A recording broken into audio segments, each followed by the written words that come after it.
Hey, what's up, guys? Welcome to a new style of video that I'm doing that hasn't been seen anywhere on YouTube before. Critiquing another YouTuber. Now, I'm doing this strictly off opinion based, so if you don't agree with my opinion, that's perfectly fine. But we're going to talk about Triggered Senpai, who is an anime critique YouTube channel who usually makes videos about shonen anime. He reviews them and, talks about them and kind of a surface level way. That's all I'm going to say here. It never really delves too deep in the characters that he really cares about shonen anime, and I just wanted to, talk about it. The master is, but you've still got the nerve to ask that. Sounds like a challenge. I'm the next leader. Yeah, and Boku no Pico is the greatest anime of all time. Now that joke right there is one of the main problems about his channel. He's not really that funny, and I think he's just not as charismatic enough to review YouTube channels or anime like this at all. But that was just like a nonsensical joke. It was very surface level. It didn't really make us entertained, and that's just like that basically surface level humor about anime and stuff. Like the first controversial anime that most people can pinpoint is Boku no Pico, and it's just very lowbrow humor that only like a certain set of demographic will really laugh at. Like, oh, you're so funny, you're such a funny guy. And I don't really like that kind of humor that's just like surface level. Like, yeah, that's all I'm really gonna say about that. But let's get into a deeper reason why I don't like his videos. His takes are really bad, and it just goes like beyond just opinion stuff.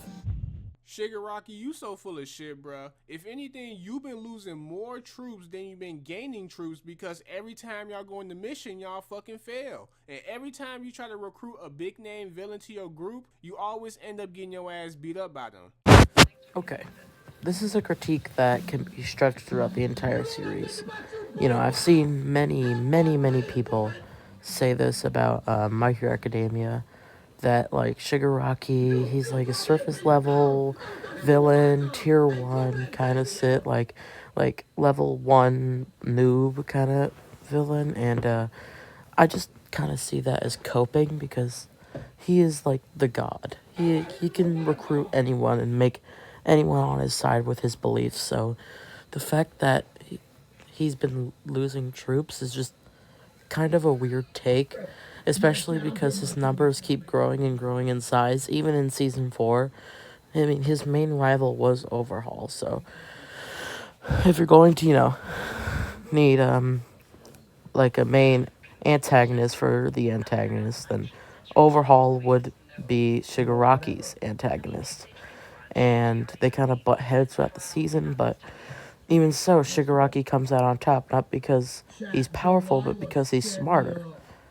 And because he's smarter, that's how he's able to, become this all-powerful god at the end of the show and the end of the manga. So I think this critique is really, really dumb, just despite, Shigaraki's constantly growing in numbers and troops and stuff, and I don't really like it that much, but yeah, that's just one of the really bad takes. What happens after you increase your forces? Do you have any idea how you'd even organize your league? Maybe you just didn't know how to play the game. You can't even manage a few crazy people, but you want to build an army? Bruh, this is like what? The second time somebody has called Shigaraki out for being a shit character?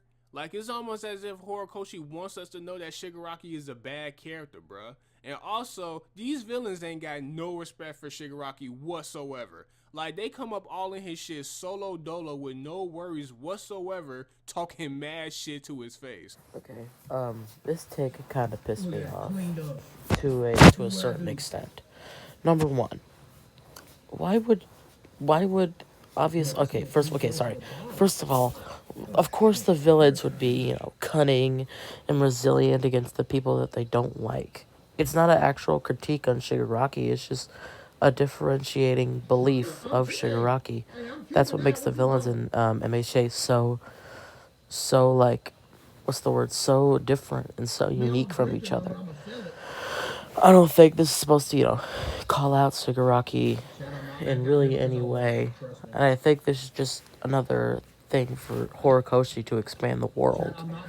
And Shigaraki's beliefs are petty. Yes, they are petty, but that's just what a villain does, you know? There has to be a level of arrogance to a villain that makes them turn into, you know, this all-encompassing evil villain like Shigaraki. He, you know, literally wants to destroy the world and wants destruction because he he didn't get help. And I think this is a really weird critique because, I mean, we technically all know this. I mean, we've seen villains in multiple different scenarios throughout every single superhero comic and every single, you know, superhero thing, like movie or Hollywood blockbuster. You could see it. There is a level of arrogance, you know, superhero villains as well as, you know, anime villains where different villains, you know, butt heads together. And I don't think they're calling out Shigaraki and calling out Shigaraki because he's a bad character. I think they're calling out Shigaraki just because they have different beliefs than him. And number two, second, number two, I don't think that any other villains, obviously they would talk bad shit because, again, they're differentiated villains. They have two different beliefs. They're two different people with two different experiences, but they're both psycho killers. And this is just what psycho killers do. They compare. They're envious of each other, yet they're arrogant. And I think that overhaul Shigaraki both occupy the deadly sins really well. And I think that's what Horikoshi does well with the villains. They make them three-dimensional while also making fun, like, petty assholes. And this critique is really dumb because it kind of negates pretty much everything about the villains in this show, even though he doesn't have a strong opinion on them in the first place, but still a really bad take. Sorry about you, small fry, but we didn't band together to serve under somebody's boot. We're free to decide for ourselves exactly where we belong.